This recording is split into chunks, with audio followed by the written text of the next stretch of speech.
Kilalanin ng mga successful na mga anak ni Sharon Cuneta. Casey Concepcion. Si Casey Concepcion ang eldest daughter ni megastar Sharon Cuneta sa kanyang ex-husband na si Gabby Concepcion. Sa edad na 19 years old, isinilang ni Sharon si Casey noong April 7, 1985. Inilarawan ni Casey na tunay na naging mahirap ang sitwasyon ng kanyang ina noong ipinagbubuntis hanggang sa maipanganak siya. Sa murang edad pa lamang noon ang pagsasama ng kanyang mga magulang hanggang sa maghiwalay ay nauunawaan niyang hindi naging madali para sa kanila ang sitwasyon. Dahil bigatin at kilalang artista ang kanyang mga magulang, sumunod siya sa yapak na mga ito noong kabataan niya. Habang nasa tiyan pa siya ng megastar ay nakatatak na sa kanya ang tawag na celebrity daughter. Bago tuluyang pasukin ang showbiz industry, nagsimula sa teatro ang karera niya. Hanggang sa magtuloy-tuloy na ito sa telebisyon at ilang commercials at magazine covers. Bilang anak ng isa sa mga batikang artista ng bansa, ipinakita pa rin ni Casey na may natatanging talento siya. At pinaghirapan niyang gumawa ng sariling pangalan sa industriya. Tinanggap niya rin noon ang hamon na maging co-host noon ng King and Queen ng talk na sina Boy Abunda at Chris Aquino. Dahil nakitaan siya ng talento, nagkaroon siya ng sariling segment sa The Buzz noon na Case Exclusives. Noong 2003 naman ay naging MTV Asia's VJ na siyang una niyang experience sa hosting gig. Hindi lang talento ang ipinakita ni Casey sa publiko kundi talino rin. Nagtapos siya ng kanyang bachelor's degree in International Corporate Communications sa American University sa Paris noong 2007. Unti-unting tinanggap naman niya ang oportunidad sa ABS-CBN network noon at nagkaroon agad siya ng ilang proyekto. Hindi naman aktibo ngayon sa pag-aartista si Casey, marami naman sa mga netizens ang nasiyahan sa tahimik na estado ng buhay niya ngayon. Nakafocus naman siya sa sariling jewelry business niya na sinimulan niya noong 2018. Kamakailan lang din ang pinag-usapang muli ang buhay pag-ibig niya matapos na maispatan siyang kasamang muli ang kanyang ex-boyfriend, Frankie Pangilinan. Si Frankie o Kaki Pangilinan ay ang daughter ni Sharon Cuneta at ng kanyang asawang si Kiko Pangilinan. Sa edad na 19 years old nga ay naging ina na siya kay Casey. Kaya inilahad ni megastar noon na naging mahirap ang journey ng pagbubuntis niya noon kay Kaki. Ibinulgar niya noon na nakunan na siya ng 2 beses kaya naging mas maingat na siya habang ipinagbubuntis ito. Nang mga panahong iyon ay tanging Sunday live show lamang ang tinatanggap niyang trabaho upang mabigyang pansin ang kanyang pagbubuntis. Nabago umano ang kanyang buhay nang isilang niya ito dahil naging magaan umano ang pagpapalaki nila sa bata. Sa murang edad pa lamang ni Kaki ay nakitaan na nila ito ng talino. Ngayon, labis ang saya na nararamdaman ni Sharon at Kiko dahil opisyal na nagtapos na siya ng college sa kursong Literature and Anthropology sa New York City. Sinurpresa naman ni Sharon ang anak sa pamamagitan ng pagsama nila sa childhood yaya ni Kaki.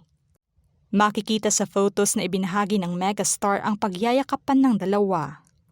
Taong 2019 nang mag-umpisa ang academic journey ni Kaki sa The New School. Hindi lang din talino ang meron si Kaki kundi talento rin. Bago pa ito lumipad papuntang ibang bansa noon ay nakapag-release pa siya ng kantang TYL. Produced by Ellie Buendia ng Eraserheads. Miel Pangilinan. Si Miel Pangilinan naman ang isa pang babaeng anak ni Sharon Cuneta kay Kiko Pangilinan.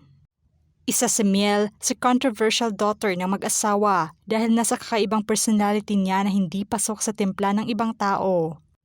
Ang 20-year-old na si Miel ay niyakap nga ang pagiging iba niya sa karamihan. At ikinukonsidera ang kanyang sarili bilang pansexual o nagkakaroon ng atraksyon sa anumang gender. At parte ng LGBTQIA+ community. Taong 2022 na mag-come out siya bilang queer. Marami naman ang nagbigay suporta sa kanya, ngunit may iba rin na nagbigay kritiko. Binigyang linaw din niya na hindi siya isang gay, aniya. I just like to use queer, because it's just an umbrella term or just somebody who doesn't necessarily feel as though the existing labels fit them. I don't really have a specific label, but the one thing that I feel more aligned with is parang pansexual. My attraction is not just limited to gender or gender identity or presentation, anybody talaga. May paninindigan naman si Miel sa sarili niyang pagkatao at nais ipabatid sa lahat ang katotohanan. Inamin pa niya na unang nakaalam ng kanyang identity ay ang kanyang pamilya at Ate Frankie at nag-come out siya sa kanila noong 2020 pa. Kahit pa man kakaiba siya ay nagpamalas pa rin siya ng talino. Noong 2023 ay natanggap si Miel sa dream school niya sa New York at naging scholar pa. May kakaibang karakter man ay may kakaibang talento rin siya at mahilig sa drawing bilang isang visual artist. Miguel Pangilinan. Ang 15-year-old na si Miguel naman ang bunsong anak at adopted son ni Sharon Cuneta at Kiko Pangilinan. Inilahad ni megastar ang tungkol sa pagkatao ng anak nila sa kanyang YouTube vlog. Dumating umano sa kanilang buhay si Miguel noong baby pa lamang ito. Tunay na panalangin umano sa kanila ang bata dahil matagal na nilang hinihintay na magkaroon ng anak na lalaki. Habang maaga pa umano ay nais na niyang malaman ng bata ang katotohanan, dahilan kaya hindi na nila itinago ito ng matagal. Super proud si Sharon na naging anak niya si Miguel. Pantay umano ang binibigay nilang pagmamahal sa mga anak nila. Noong 2019, inilahad ni Sharon na gustong ipaampon ng biological mother ang bata kahit pa man nasa 1-day-old pa lamang ito. Inamin ng tunay na magulang na hindi umano nila kayang palakihin ang bata. Saad niya noon, "When someone said that there was a baby, it was a boy. Hindi na ako nag-isip ng 2 beses. I didn't even see a picture of him. Hindi ko alam kung may diferensya siya, kung hindi 10 yung daliri niya, hindi na ako nagtanong. Ang akin it was the right time kasi I was shooting manupoan yung anak ko doon na baby, patay na patay ako sa kanya. I really said na, sana akin na lang tong baby. I was ready for a baby boy. So when someone said that there was a little boy, sabi ko lang, that's my son." Maging ang kanyang asawa ay napamahal na rin sa bata, kaya wala itong naidulot na problema sa kanila. I was happy to know that he didn't have any problems, not so much dahil sa amin. Kasi kaya naming panindigan yon, pero yung siya mismo. Na habang lumalaki siya, everything was right, physically and all. As it turns out, now he really brings us so much joy. Ibinigay naman nila ang sapat na pagmamahal kay Miguel, maging ang aktres ay bukang bibig ang pagiging proud mother niya sa nag-iisang anak na lalaki niya. Wala umanong kapantay ang pagmamahal niya sa bata at tunay na biyaya ito ng Diyos sa kanilang buhay.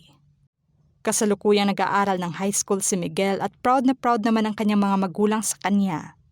Ano ang masasabi niyo sa mga successful children ni megastar Sharon Cuneta? Just comment below.